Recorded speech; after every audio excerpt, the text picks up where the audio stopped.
Hello, welcome to the Peaceful Wood Turner. I've been looking at this for a while. I have this old saw and I decided I was going to do a pretty standard shop project. I'm going to make myself a little shop clock. So I'm going to start by just taking a quick measurement, making sure it is a 7-inch saw blade. So I want my clock to be not just on the saw blade, but I want to actually mount it onto a piece of wood.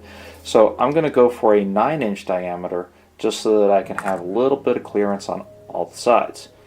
So, got my saw blade on a piece of cardboard so that I can make a template.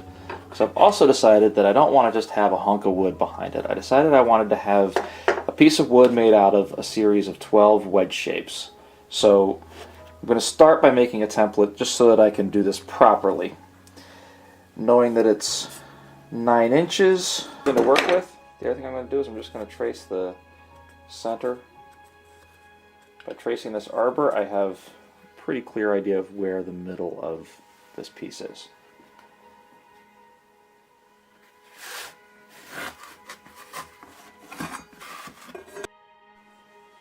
So I have my piece of cardboard as my template, got my center, and I've got my tiny little marks that you can barely see. And what I've done is just created this little jig. I'm going to use this for a number of projects, hopefully. It's not perfect. The idea is that I have my center hole, and then every ½ inch I have a hole to which I can put my marking tool, in this case pencil. And the idea is that I'll put a pin in the center hole, and then at every ½ inch mark I can mark things out, and of course a ½ inch on this becomes an inch in diameter. I have a sacrificial piece underneath this, and I'm just putting in a little nail. It's a little finish nail so that I can hold it on center. And I'm just checking to make sure that my hole is lining up with my marks, and it appears to be. So I think we're going to be good.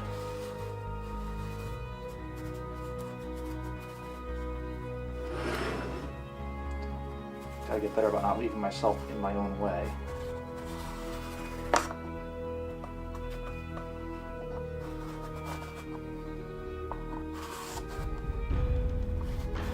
Alright, that's my inner line. I'm going to go a little bit larger here, get my 9-inch mark.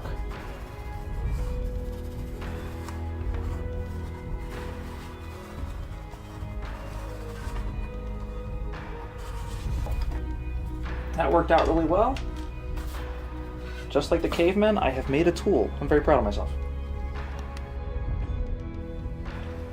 I just need to make corresponding marks going around my circle. I don't need to go all the way around everything.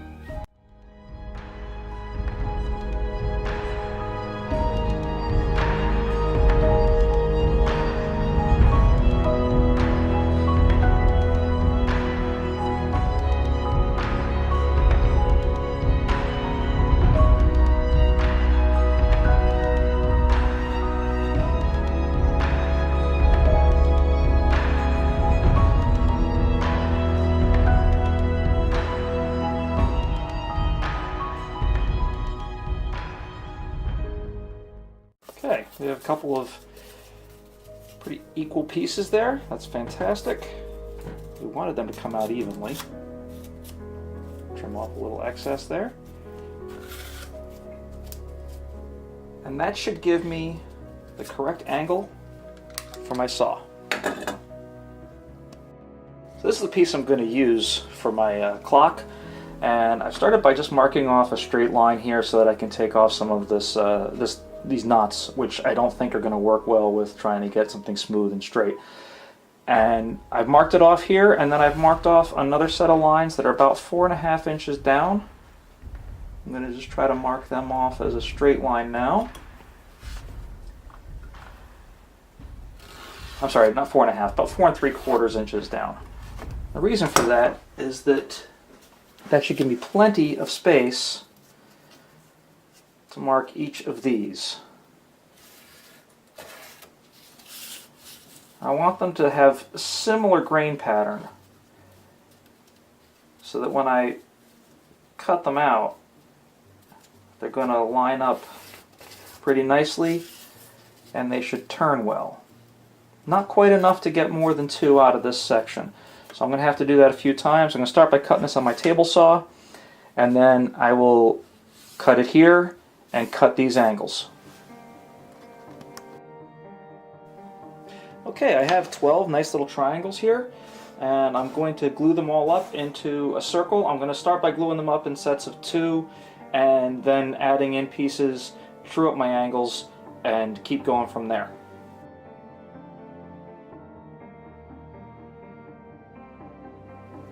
Okay, I've made my pieces, I glued them all up. I've learned a lot while doing this.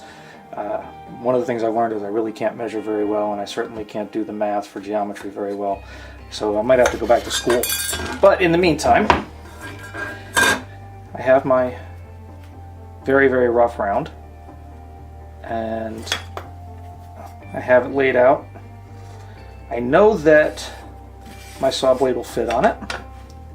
So my next step is to draw my circle using my circle drawing tool, and then I can start actually making it a round. Set that in a little tighter. All right, let's make this circle.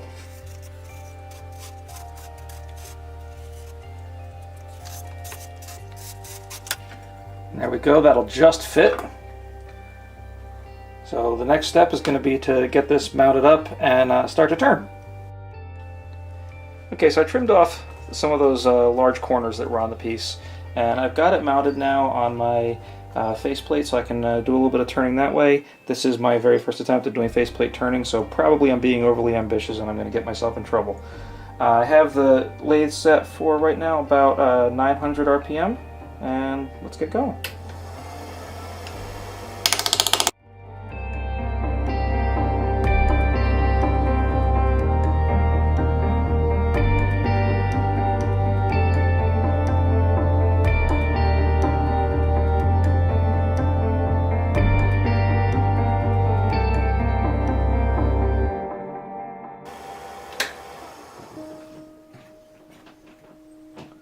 Almost completely round. A couple of flat spots I'm going to have to finish out. Looking pretty good.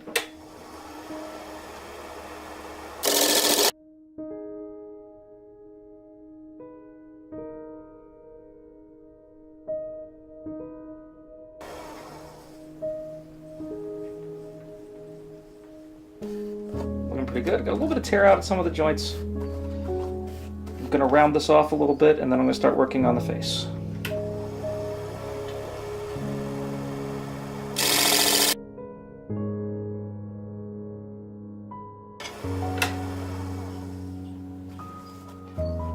Alright, smooth that out a lot. So now it's just time to do a little bit of work on this face here. Luckily this shouldn't take a whole lot of work.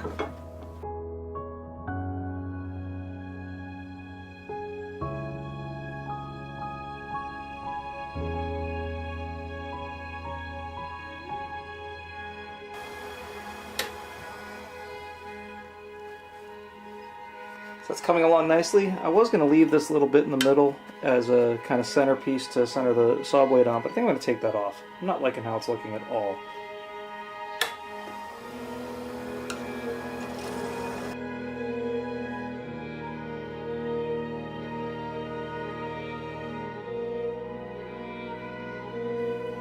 That's almost where it needs to be.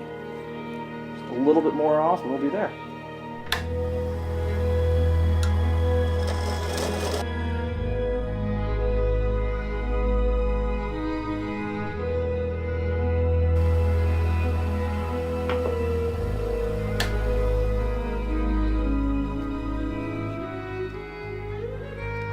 That's looking really good.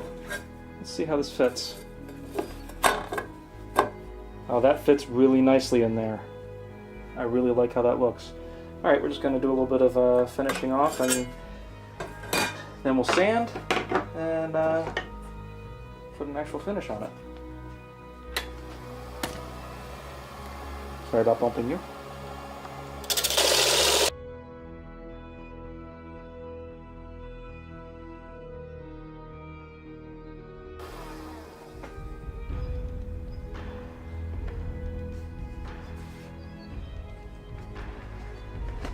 Alright, there's a nice round on the edge, couple of tear outs, but it's a shop clock. So I think a little character is a good thing in this case. So now it's time to do a little bit of sanding. Okay, I set myself for a higher speed now. I'm going to be at around 1850 RPMs. I've got just a piece of 80 grit sandpaper that I had sitting around. I'm just going to smooth out this interior area. This is mostly going to be covered by the saw blade, so it's not a big worry. And then just kind of smooth the things on the edges.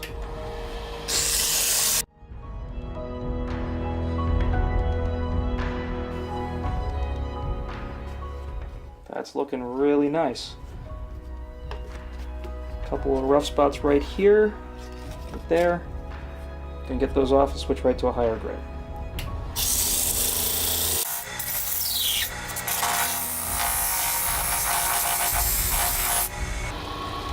This is 120 grit.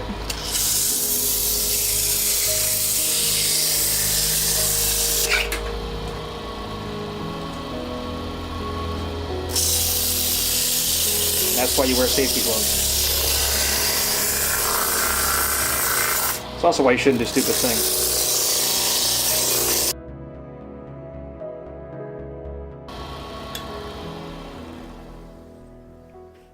Alright, that's looking pretty good.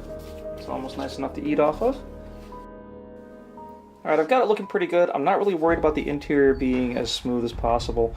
I'm much more worried about how the edge looks. So I'm going to hit the edge now with a 2000 grit.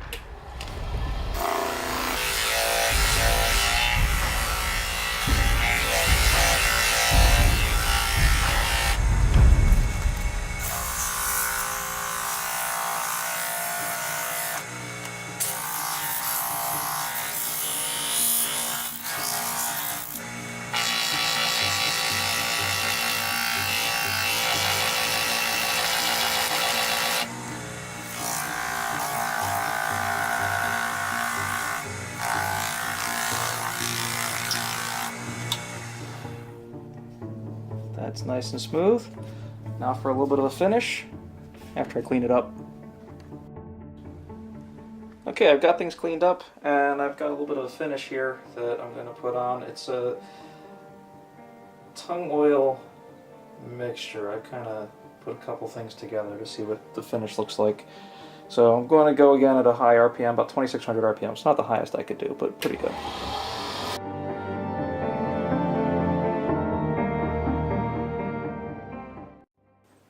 I think that's looking pretty nice. Nice smooth finish. Nothing real fancy. I'm going to let that just kind of dry, and then I'll be able to mount my clock pieces. Okay, I have one of these simple, cheap craft store clock kits, just the basic type of thing. And I've laid everything out. One thing that I've noticed is that this kit happens to be set up for a relatively thin piece. It's supposed to be for a maximum of a 1/4 inch. Obviously with the saw blade and with the piece, it's going to be thicker than that. So what I'm going to need to do is take some out. So what I've done is I've actually marked out the dimensions of this on the back.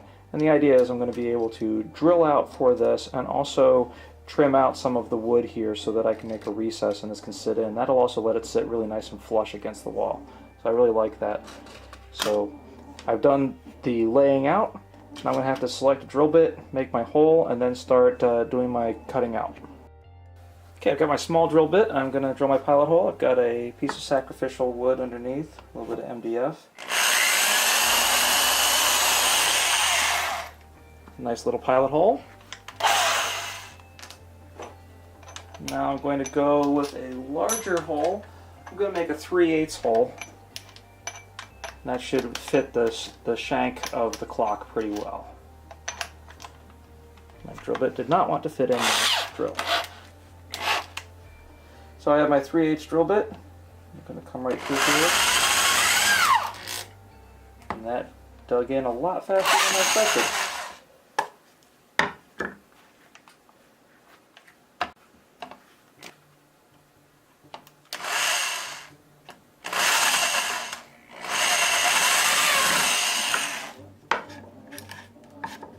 Alright, there we are.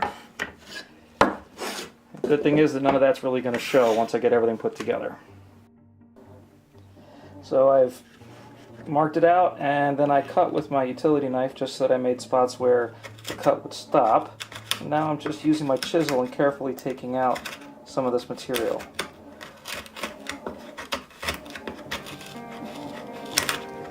I have to be careful because the grain, of course, is constantly changing direction. And I have a piece underneath here just to support so that I don't crack it since there is a hollow.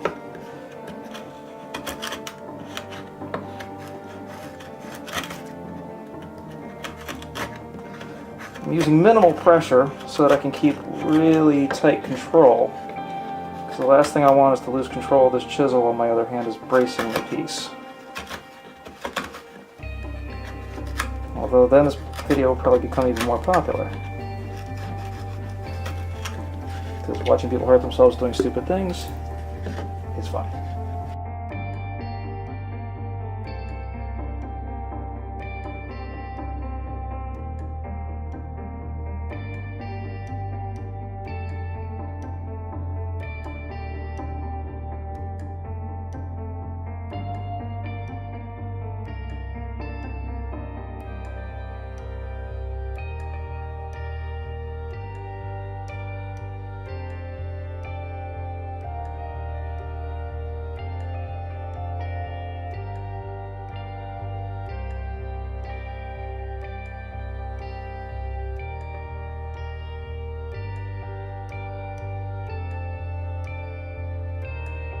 Okay, as you can see, I had to change plans a little bit. I ended up taking out all the material. Once I started chiseling it out, I ended up getting to a point where you could see light through it, and I figured I might as well just take it all out because it wasn't doing any good at that point. So it does fit pretty nicely in there. I like how flush it's going to end up sitting against the wall. I do find it very difficult to pick things up with these gloves on sometimes. So I'm just going to go ahead and take one glove off. Make life easier. The rubber spacer on, put on the brass,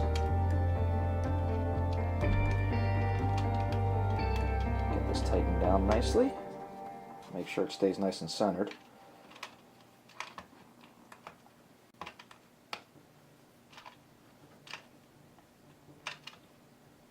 Okay, there we are.